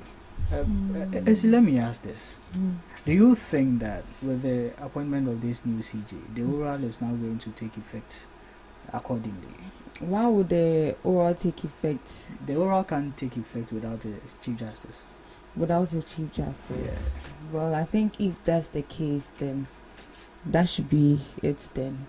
If the oral can't do without a Chief Justice, and now that they have appointed a Chief Justice, and I believe when you look at the processes of appointing the Chief Justice, the President is not the only person that has a say in there. Definitely it has to go through processes. The President nominates, and then it goes to the Council of State for them to consult and deliberate on it if the person is competent enough, and then it then goes to Parliament for approval before the person is sworn into power. So if that is the case, that the oral cannot do without the Chief Justice, and now we have a Chief Justice. I wouldn't say we now have a Chief Justice because he hasn't been sworn in yet. So if he goes through all these 4 processes and is competent, and then has that, willpower and that capacity or capability to be the Chief Justice, I think once he's been appointed, the oral can also take up their duty from where they left off, and then the rest of the investigations that they need to go through to outdoor some of the secret things that some people did will be brought on board. Yeah. Okay. But listening to all that Moses said about the newly appointed Chief Justice, what do you also have to say about? Well, reading the profile of the just appointed and nominated Chief Justice, I don't see him to be affiliated to any political party. I've not read anywhere that he belongs to this political party, he belongs to the NDC, he belongs to the NPP, or whatsoever. And I believe that, according to what I read, it says that for you to become a Chief Justice, you should have at least 13 years or 15 years experience. And this person was called to the bar, I think, in 1983. Yes. So these are all the criteria that you need to have before you become a Chief Justice. So for me, we've seen him being acting Chief Justice. I haven't really seen some of his works on board yet. And I believe that if the president, this person is actually the 4th highest person for the country. If the president is not around, the vice president is not around, the speaker of parliament is not around, obviously it's going to be the Chief Justice who is going to be around. And then they are not going to just bring in just anybody on board. There's going to be a lot of scrutiny, a lot of investigation backdoor to find out if this person, if given the mandate to lead the country as the 4th highest person, will be able to do that. So for me, I would say that I believe in what the president is doing. He believes that this person is quite good to be brought on board, so why not? But for the opposition, with what they are doing, as he said, for the opposition, they will bring in their critics, and that is what helps the party in check to watch their bags. So for the opposition for the critics is bound to happen. So for that, I don't see anything wrong about it. As long as you know what you're doing is right, you're using the right procedures, the person you're bringing on board is good and has that capabilities and the capacity to become whatever you want the person to be, why not? They should just go ahead. They should just go ahead with it. Any other thing you want to add, Moses? I think I side with what our sister said. I knew you would say. Yeah, so no. We are just being objective. You see, or if I may ask, are we having any question mark with money? Yeah. If Ghanaians think, you understand me? If Ghanaians think that we have any question mark, they should just petition it. But you understand me? And bring any evidence, because I don't think we researching Ghana will just bring any person to just come and be a Chief Justice. No, you understand me? Honestly, I think with even what Essie said, I side with that as well. Sure. He is the most experienced on the bench now. He has been there for long than anybody there. So it's in the right course that I don't even know why he was overlooked for Madam Gertrude to be appointed. But I mean, we leave that to the discretion of the former presidents. But yes, we wish him all the best. We hope he takes the justice of the country to the next level, to the entire satisfaction of the nation. Yeah. I'm moving on to the next. Yesterday, hold on. I see, were you on grounds? Yes, yesterday. We were on grounds for. Okay. So you covered some of the people who were demonstrating against the harassment and whatsoever by the president and the IGP. What were some of their reasons actually? I read some reasons, very funny reasons, but I want to know. I mean, you had a first-hand experience. Well, for me, if you ask me, honestly speaking, myself, I was confused. Because when you look at some of the placards were Galamsey. And some of the placards were happens to be the president using the police as actors to harass the opposition members and then leaders as well. So I asked Reggie that what exactly is happening here? Because we spoke to some people and we're talking about Galamsey, and then we spoke to some people and they were saying that Abronya was arrested in a bad manner. So we asked them now, what did Abronya do? They couldn't answer what Abronya did. Someone even so why then were you there? You don't know what Abronya did. So I feel like this whole thing, they were confused. For me, if you ask me my opinion, I feel they were confused being there. But we saw the police officers that they are saying that they are harassing them were the same police officers who were protecting them during the so like but someone said that he's there because the president arrested Shatawale. Look, exactly. Shatawale, who is entertains us in this country. Look at that. And some people also there that now Tramadol has become expensive. It's very expensive and weed is expensive. And you boldly say that on camera. There were people smoking cigarettes. Right there. Yeah. And we can call all these people as the NPP's youth wing because they said it is the youth wing who is holding this protest. So is this the youth wing of the NPP that we saw yesterday? Then they are doomed. Seriously. If they are. And they say they are the future leaders, then so, we are doomed. You see, when we talk about protest and demonstration, you need to have the main reason why. You understand me? Yeah. I think after the release or the arrest of Abronya, that is where they came to hold their press conferences about this declaration of strike or as in demonstrations and co. And then I saw, is it Sunday or Saturday, I saw Miracle Abuaji as One River, talking about, you see, you can never copy Sami Jemfi. You understand? When I was watching it, I was just listening to some of the things. This morning when I was seated here, is it deputy communication director or whatever, Ozu Bempa. I think this morning or late in the evening, he posted it on Facebook and on social media, and saying that they were the same people that went to demonstrate 2012, telling John Dramani Mahama that the Galamsey was right in the Jubilee House. You understand me? Now the person has gone into opposition and you took power from 2016, right? And then you sat down and then the president said that he's putting his presidency whatever online. On the line. And you were the same people fighting against the president. That was what Obusi Bepa was saying. That over 8 years, we that were in government were not able to solve Galamsey because some of our appointees and some of the people allegedly were also involved. But what did the president do? I was listening to it today. You understand me? What did the president do about it? And then John Dramani Mahama has come just within 8-9 months.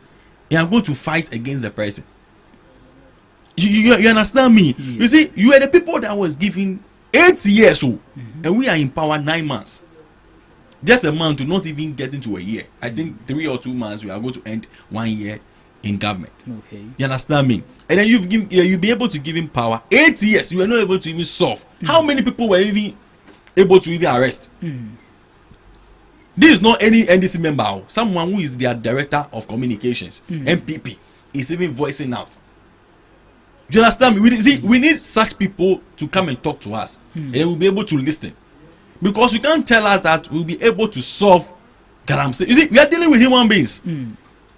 And you are calling us to declare state of emergency, and the president also had a briefing with the journalists, or let's say the media, telling them the reason why state of emergency will not come now, because we are having internal services. The police is there, the military is also there. We are also putting things into its place. You understand? You can't tell us that we should declare state of emergency now. Even though Dr. Mani Mahama said it, but he wasn't specific telling us that today or tomorrow I'll do it. You understand me? Yes, he's just looking at one or two things so that everything will be done nicely. If you are talking about education, a lot of people, some Randy Abieko, they've gone to grounds, talk to the people, because we know, say no, you are spoiling our water. Now when people are having delivering babies and you can see some of the side effects or whatever, we are not happy about it. In their era, 8 years ago, how many people or how many communicators in MPP were coming out to give us briefing about what they've done about Galamsey? They come to give us pressure. You see, I said that it is nice. Nobody will stop you. Nobody will beat you. Nobody will call this. I can remember the number of times when these same people were talking about Galamsey, Raf and Co. last year. Pregnant women were even arrested. Am I telling lies? At 37, people were dispersed. People were even sent to Insawam 2 weeks before they were able to meet some some charges and Co. We saw it. But this petition wasn't even about Galamsey, so I don't know why people were. But I mean, it's a national issue. You see, but you see, you need to have a nice tag, so that when I'm following you, I know. You see, you are talking about we and Co. and then this. No, we know that we don't even support we in this country, even though we use some to do medicine and Co. But you can't be doing demonstration and be smoking once you have leadership. But Moses, let me ask you. Why are you people harassing the opposition and then abusing power? The IGP and the president. See. you see, who was Bulldog then? When Bulldog was speaking ill, you see, Dr. Mani Mahama will sit everywhere and say that he doesn't support violence. I always say that in my communication, I will not go and sit somewhere and insult Baumia for anything. I will talk about his actions that is not helping us as a youth. Okay. I don't support that. No, for you to insult someone, no. It can be my father. But for me, who has insulted you? You see, now you see, I was coming to give you instances that Bulldog was arrested. Was telling when he was on UTV, telling Ghanaians that former President Akufo-Addo will not finish his second term. Was he not arrested? But by who? That sounds like a threat. No, correct. So what did Abronye do? What did those people? It was free freedom of speech. You see, Abronye was telling Ghanaians. No, if a TikToker should come and sit on TikTok and say that they will kill Mahama. Yesterday, I wanted to ask Nana B and Mustafa and Kodar. I think last week, one of the TikTokers or whatever who was insulting Dr. Mani Mahama, saying that he was going to kill him or whatever, has been sentenced to someone for 7 months. Why? So where was Baumia and Co? Where was Nana B and Co? I think Nana B is a lawyer. Am I telling lies? Justin Code and Co. Why didn't they go to court and go and defend that guy? Even Afenyo. You understand me? You see, the people that you were telling us say the police are arresting, but Afenyo, we saw it on here. We saw it on media. Slapping a policeman's face. No, am I telling lies? You see, that's what I'm saying. That you see, we should not put this Ministry of Interior into this too much politics, because instantly, I always say that if I was a policeman, I was in uniform. Because see, you can never joke with the service personnel. I was telling my friends that I even posted it on my status that if I was a policeman and Afenyo was the one who slapped me, instantly I will arrest you, because I have the audacity. You understand me? You see, this is where we need to face our leaders. I was sitting down and was like, so this guy is going to someone for 7 months. He was not even given a bail or whatever. I don't know whether he was even given a lawyer or whatever. Within 2 days, 3 days, we were able to solve this. But Abronye was given charges and a bail condition or whatever. Now the man is even working freely. And he has started again. You understand me? So are you trying to tell me that we don't have leaders like leaders in Ghana? So are you trying to tell me that means if I'm an NDC member and I'm an MPP member, I'm free in this country? Okay. You understand me? You see, so this demonstration that they went, it is useless. I'm telling you, this thing, nothing will come out of it. We are just going to reset our country, Ghana. Okay. You understand me? You see, they can continue to do demonstration every day. We need people who will be able to exercise. You understand me? No, I'm not done. You see, it is hard. No. You see, you're married. You see, this thing can be done to you or me. You understand me? But now the guy is in Tawam. 7 months, even Christmas on the bidder. And Abronia is working freely. Someone who sat down and said that the president, the city president, has been able to sleep with a housemaid or whatever. Do you have evidence? Omari, I dare you, if I speak ill about anybody, you'll be arrested today. You understand me? You see, sometimes we should just try and put things like at its right places. Okay. If I was the president today, what's the name? Our mother, our Kumsi will not even be working today. Look at the mess that this woman caused. In your own party, were you able to arrest him? When during election, 8 people were killed. What did you do? Okay. You understand me? Then you are running here, you've been released, you are also insulting the whole IGP. Saying they can't wait. For that one there, you people in MPP, you don't call him and tell him that no, he's an elderly person. You see, this is where our culture must even come inside. You've gotten a small chance, you've got the opportunity to attach yourself to any political party, you sit down insulting the elderly. No. You understand me? So these are some of the things I expect Baumia and Co. to call their people into order. Okay. Then no matter what, you see, Abronia people are also looking up to you. Kindly wrap it up. You understand me? So I beg you. So this kind of you see, I can really tell you that they should do it every day. We need people to do exercise for us. You understand me? They are yes. No. You see the thing? So the same police people that you are telling that they are harassing you. You are able a whole majority, a former majority that, and then a lawyer who know the law pass me. Then you come and slap a police officer's face. You see, these are some of the things when we talk, then you think that we are insulting our leaders and go. If it was a mere person, I don't think that the person will be scot-free, go scot-free like that. You understand me? So please, we should just do the needful. Do you think the president and the IGP is coercing the people? Do you think we are under some harassment or some abuse of power by the presidency? No. So you don't. I don't see it as such, because if you're in your house and you've not done anything wrong, and someone will just come and harass you, why? Excuse me to say, is the person normal? Is the person okay? I listened to the comments Abonya made right on TikTok. I listened to it. I showed it to my dad. My dad was like, this man doesn't respect. Because some of the comments he made were actually defamatory. And if the president should take it on, he could sue him. You provide your evidence before you are let to go scot-free. But if you don't provide the evidence, you will face the law. Yeah, that's it. This is actually a man who sat on TikTok. And mind you, now when you post something on social media, there's something we call the golden hour. Within 15 minutes, it flies. Like it goes just like that. Sure. And this one is not limited to just we, the members of the country right here. It's going worldwide. And it's actually embarrassing for someone to come and sit on air and then just spill out like someone in the political class as well. Look at that. So we will think that honestly a politician. And before I even come, I was looking, going through his profile. He even studied law. He has a first degree in law. Someone who have sat down in a law class. You see, this is the country that we are talking about. We set the agenda. And I was listening. Doesn't mean you should harass people. Harass what? I don't see it. No. When we say harassment, how do you understand harassment? Look at what they did to Intim. That is why I always say that. You see, that is why I always say that I don't blame them. I will continue to blame my party. Wherever I will sit, I will say that. You see, it's like we are not seeing the majority that we have. We are not seeing the gap margin that Ghanaians give us. These are some of the things that we need to start with the politicians.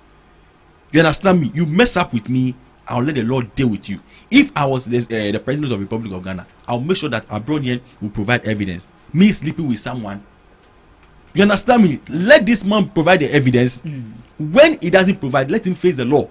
Okay. I don't think that if this man was arrested and was placed in Sawam as a law, then Abi and Co will not go and do demonstration. Okay. You understand me? You see, so we should continue to let the law work on these our politicians. If it is me, let it work. So that my brother or my sister also watching me will not go and cause that mess. Okay. All right, thank you. Is there anything you would want to add to this? Yeah, so I don't see it as harassment. If you don't do anything wrong, nobody will come for you. In as much as we have freedom of speech, we are limited to some of the words, like you say. You can't just sit and then threaten somebody's life. That is you automatically wanting to kill that person, and the law will take you on. We are not saying that do not critique anybody. You can critique the president. You can share opinion. Everybody has right to share their opinion and their perspective. Do that, but does that mean you should insult the person? For me, if you critique somebody and then you insult the person, I see you to be, excuse me to say, a foolish person. Seriously. Because what happens to you just saying what you want to say without insulting the person? Then what happens? It's so you can critique, but for the fact that you are critiquing somebody doesn't mean that you should insult the person. It's not right. That's not the right way. When it even happens like that, you even spoil your matter. Nobody will even listen to you at all. So I don't see the president or the police officers, harassing people. Just do what is right, and then you are good to go. Okay, all right. Thank you, lady and gentlemen. On to our last topic for discussion. The former president has made a bold statement. Let me put it that way. How many times have you voted? Once. Oh, really? Yes. And the previous ones, why you weren't really? I wasn't interested. Oh, you were just not interested. Yes. But you were really abreast with the economical fundamentals and all. I wasn't really abreast with this. For me, I was like, anything goes. Okay. Yeah. I wouldn't want to ask Moses, so I already know the answer I will get. But the former president says that this country only thrives. The country does well, does better. Our roads get constructed, our education gets funding, our what do we call it? Our justice is duly fed. Our what again? The economy, the city, the food, everything stabilized. All these things only happens under the NPP. I see. So what does the NDC come to power to do? Okay. You see, I would like him to go to 2024 to check the number of seats and the gap that Ghanaians gave us. You understand me? You see, it is, I think Dr. Mama has set a record, because someone being a vice president before our late president passed, and then he became a president, and now he went into position 8 years, and now that he has come back again. This should tell him that Ghanaians are not sleeping again. You understand me? Ghanaians are not interested in talking. Let what you can do, let it be felt and seen. Who appointed Martin Amidu, Attorney General then? Who appointed him? The OSP then. Is it the OSP? Attorney General? Martin. Yeah, Attorney General then. Yeah. No, Martin Amidu was the OSP. Is it the OSP? He is the first person appointed to the OSP office. Okay, so if so, who appointed him? It was no, I'm asking you, who appointed him? Was it not appointed by Nanado? You understand me? You see, it's like this morning. I don't know whether the weather is worrying or Mary. You understand me? You see, Martin Amidu, November 27th, 2020. He said what? He said Akufo-Addo is the what? The mother of what? No. Serpent of. So if you are telling us, we all know Martin Amidu is an NDC person. Don't you know? My brother, please. You don't know Martin Amidu is an NDC. Please. You let me finish with my submission. Oh, I'm only asking. No, you don't know. You don't know. You see. Oh, he's an NDC man. Me, I don't know whether he's an NDC or MP. Oh, what me I know. Yeah, I don't know about it. Oh, is it because he was part of ORA? No, Martin Amidu is NDC. Oh, okay. I don't know. No. I'm coming. What was he? Do you have any picture of him wearing NDC shirt? Come on. He is like an NDC member. And you go and vote with him. And you saw his stamp.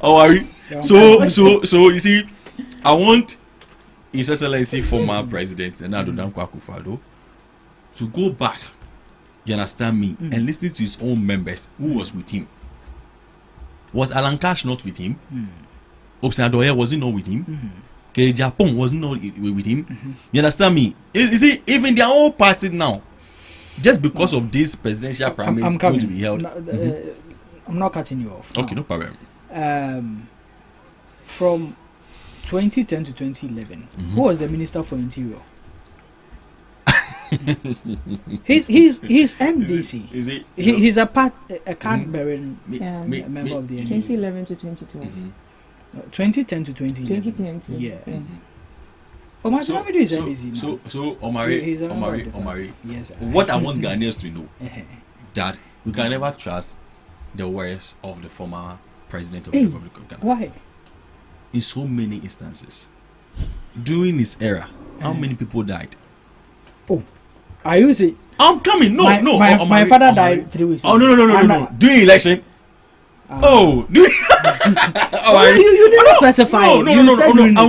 During election, how many people? Oh, okay. You understand me? And you call yourself a president and a leader of this Republic of Ghana. Do you understand me? How much were we selling those foods? I'm sure that when I mention kinky, I come to ask me how much is kinky now, and I'll continue to tell you, say, it's the process. Everything is a process. Yes, you understand me? You see, all these things cost during their 8 years. But there was COVID. There was what? There was Russia, Ukraine. So war. Up to now, can they tell us the accountability of COVID? No, I'm asking you. Like up to now, the money that we paid into COVID, that you levy when you go and buy food at this thing, can they give us accountability? You haven't asked. No, you're asking now. You see. Because I really want to know. Yes. You see, if it wasn't MPP, sorry, NDC that came to power, we'll never know that even 9 months children can even do national service, or 3 months people children can even do national service. Babies can do national service. You understand me? You see, the NPP has a foresight. They catch you young. What? For what? What is that baby going to do? You understand me? See, nowadays, companies, you will see a company. There is a position here. See, don't embarrass yourself. We are looking for 10 years experience. No. 10 years experience. So now they are giving their case experience early. 9 months. And what would that kid be learning by the time at that tender age? You see, that's what I'm saying. That these people can be shot. You see, alright. These people can be shot if oral. And I think that the man Mahama has promised. You understand me? Dominic has also please. No. You see. I said, Omari, definitely you will invite me here again, and I'll tell you, say, I told you, so and so are facing the law. You understand me? I always want to thank our General Secretary that things that he has said. I think last month or so, that the NDC should stop cutting, deals with the MPP. If the person is supposed to face the law, let the person face the law. You understand me? I think when such things are being done, His Excellency Nana Addo Dankwa Akufo-Addo will clap for us. Because we are in power. So where were our auditors then? We were auditing national service. And then their salary and their monthly allowance were also delaying. Meanwhile, no, 3 months baby. 3 months baby is even ending 5 now or 7 something. 719. You understand me? You see, these people has really caused harm.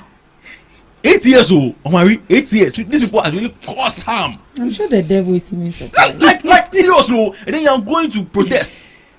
You see, Omari. Some of the things you just read it and you are like, You know yesterday the chief of staff for the vice president, when they submitted the petition, was like, hey, today the people have gotten to this side. During his time, you want 37 military hospitals. You understand me? You see, Ghanaians are seeing, they are making politics unattractive. And I always thank the minority leader for your markets. In UPS last week, he was, recommending RTN and then NDC groups. Look at that. You understand me? How we are branding ourselves. Look, he even said that in my school. You understand me? Political branding. You understand me? I went to UPSC. And he said that. I went to GIJ. There. He said the NDCs. Yeah, Yes. the NDC went back to do a proper homework and then came back. You understand me? So if your own leader, minority, is doing this, I'll get up and go and do protest.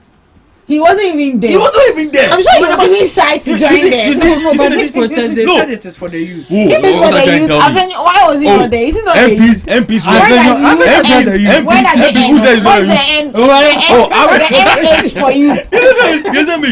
And even the former health minister, is it Oko Boy? Yes. Was even on radio and TV. He was there. He even went to, you understand me? He was even telling us actually, now Mama came prepared. He said it on TV. You see the thing. We are all. You see, that's why when I saw the video, I even removed it because some of the placards stop Galamsey now. Kinke is this and that, but you forgot it. They were not having a consistent message. But for me, you understand me? I think where I side with some of these people, they say they take the tramadol to work.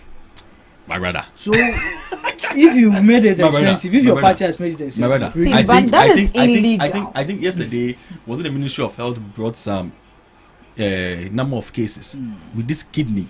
Now it's not our old men who are having this kidney and young people. You see, it is time for us to educate our boys and girls. You understand me?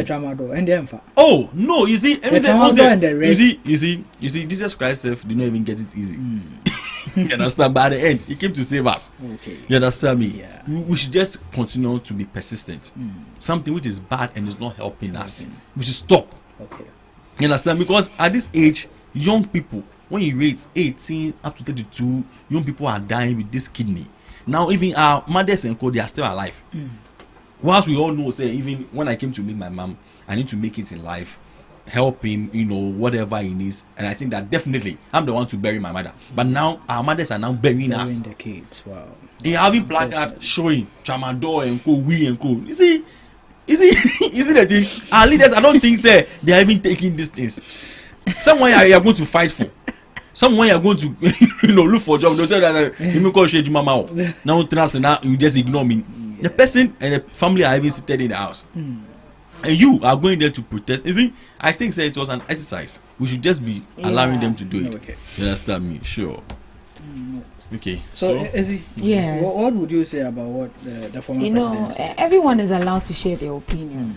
And I believe he has shared his opinion.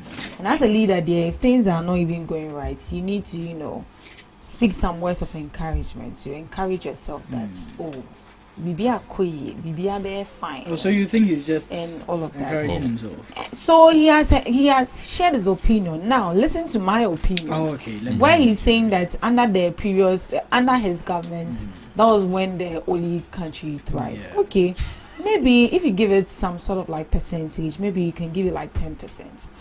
Because tell me, free SHS alone is 95%. Why is it 95%? Whereby my kid sister is in school and is eating just once a day. Tell me why. And we have to be sending money every week. You understand me? We saw videos of students. They said free education, not free food. Oh no, but it covers all. How can you come and tell me free education? And tell me why when I was in SHS, I was even eating. Ebi no wasa kwako di ebi o be kenke no say near the share you when they share trouble. Look at that. But now they have a term they call it 001. Meaning do not eat in the morning, do not eat in the afternoon, they only eat in the evening. They don't feed them in the morning. They don't even give them. We saw videos last year. We saw videos by the students. Serious. Really? You understand me? I went to my kid's sister's school and I went to see it. They are not proteins. If you want protein, the teachers themselves are selling the proteins. So you have to buy the egg, sausage and fish from these teachers. Yes. I think most of the sausages were coming from Russia and Ukraine. My dear, due to the war. Don't embarrass yourself. I'll say it again. Mini war. Omari, we also saw videos. You understand? And even, how dare you, during Akufo-Addo time, you're a teacher and headmistress, come out and come and talk. You'll be sacked. You understand me? How dare you? Now you can see teachers coming out to come and tell us the number of You understand me? You see, and kudos to his John Dramani Mahama. I think last week he was able to buy from our farmers tomatoes. Yeah, you understand me? Yeah, they are trying to buy the grains. You understand me? And for them to be dispersed to their a tomato processing. You see the thing. These things that then we're able to. I was listening to your friend here who was talking about importing of toothpick and cool. You see, we are all speaking about it. This thing we can only do it in Ghana. Yeah. Oh, but you understand me? We can be able to do it in Ghana. These things we don't import them. We do it here. Who says so? Oh, they do it here. Do you know that we have import matches? Yes, they import matches made in China, and they write it on it. That's the thing. We do it here, and then we write, made in China. Is it that you don't have faith in them? We don't have faith in it. But they do it here. You see, don't worry. But they know that if they say, if you Ghana, so I was happy when I saw the farmers and co coming out to talk. Just thank the president of the Republic of Ghana. See, these are some of the things that we are resetting. Okay. You understand me? John Dramani Mahama is thinking about Ghanaians, and then our brothers and sisters who are currently in the SHS. Okay. So if former president is talking about how Ghana was moving and flourishing, no, I don't think. As our sister said, he's also saying what he thinks. But when you come to reality, it is not there. You understand me? So please, we should just be bold and say the truth. Yes, I always say that John Dramani Mahama is in power. We're not going to get things easy because things were really messed up over 8 years. You understand me? The bold solution is in, the reset agenda is in, and we'll be able to achieve in all corners. And I always want to say this to our appointees, that they should do the needful. We can't be able to fill the mass because look at the majority that we are having. Someone was even saying that if now John Dramani Mahama will go and stand at Bantama and we'll be able to get a strong seat there. You understand me? So please, and even I was even reading a comment even this morning during their protest yesterday that even during their protest we should just do an election there and this will win. I said if I'm telling you we will win. When you're going on protest, is it supposed to be a voluntary thing, like a willing thing, or they are supposed to pay you to go for protest? It's willing. You know you're right. People were actually paid yesterday. So you see, people were bashed yesterday. You need to see the video 1957 posted that they didn't know why they were. That guy is agenda man. What's agenda? So they didn't force them to say it. We were there. We were there yesterday. They were we finished. Everybody has scattered. Some people were sitting under the tree waiting for their money. They are waiting for their salary. I just say it. Now you can't go to exercise and exercise your body. I'm not joking. Some people had to march to the headquarters, the NPP headquarters for their money. What are you saying? As a salam, my dear. You see, and you are comparing yourself to Sami JV. When Sami JV was giving vivid information. My people has embarrassed me. People were paid. People were paid. My people they have embarrassed me. Why would you go and carry kayaks in sprinter bars to come and protest, and they don't even know the mission why they are there? But then they say, "Yeah, my meeting." When they meet, you see the money that is do. You see what they are doing. You see the money. People were paid. For this one, I was they were paid to come. I said people were paid. You wait. 2 days will come. You see people with them. You can't see the mamish. You wait. And even the nomination filing thing they did, people were paid to come and support. And right after Baumia's nomination filing, people wore Edutrim's t-shirts on Baumia's own. Waited for their money to. It's okay. Our time is up. Next time, follow me on Guns and see myself. Things are happening. Chef, you're delegate too. You understand me? That's it. Okay. And people were saying that Mopa Mohesu into Mama Baba, so no days on go be PR protesting now. You see, it is there. Okay. They don't go and exercise. It is exercise, and we also they shouldn't go again. They are littering the environment for us. Right, but we thank our audience and viewers and listeners for making the journey with us. That's where we'll be ending the show. But before we leave, Moses, any last words you have? What I want to tell the ruling government is that we should just make things easier for Ghanaians. We've started on a good note. Some of the appointees are trying to cause harm. You understand me? We are begging them that Ghanaians are looking up to us. We should not try and fail the masses. You understand me? Okay. We should just continue to support the good agenda by His Excellency John Dramani Mahama. And I want to say God bless us all. And also I know that God will see us through. Okay. We don't want any chaos to happen. And to our brothers, they should continue to demonstrate. But we need more athletic people in Ghana. You understand me? Olympics, eh?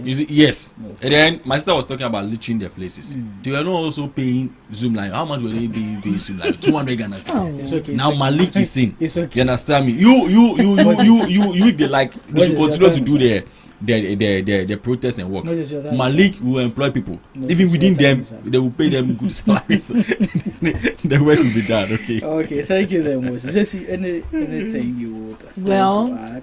I don't think the government is harassing anybody. Okay.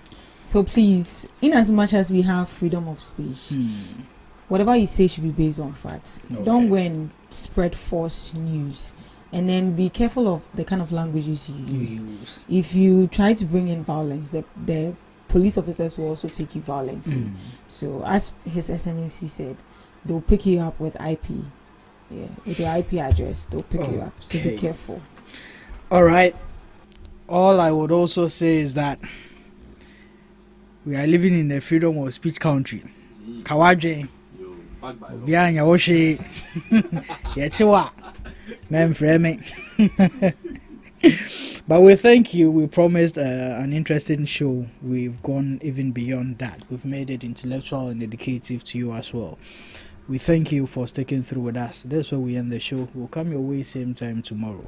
Enjoy the rest of your day.